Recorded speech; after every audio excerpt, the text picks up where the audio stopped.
হবে না। আমাদের পদযাত্রা তো কমপ্লিট প্রায় হয়েই গেছে, নতুন বাংলাদেশ গড়ার যে যাত্রা সেইটাও কমপ্লিট হয়ে যাবে। আমরা এখানে খুবই আত্মবিশ্বাসী, কেন বলেন তো?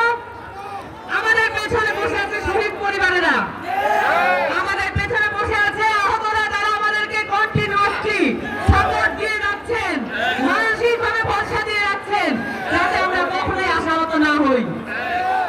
সেই সাথে আপনাদেরকে, আপনাদের বাবা মারা যারা রাস্তায় নামিয়ে দিয়েছিল, এই বাবা মারা দোয়া আমাদের সাথে আছে, ওই ভাইয়েদের দোয়ার সাথে আছে, যারা তাহাজ্জুদ পড়ে নামাজ পড়ে জায়নামাজ বিজয় হয়েছিলেন, ওই ভাইয়েদের দোয়া আমাদের সাথে আছে। এই কারণে কোনোদিন আমরা হারবো না।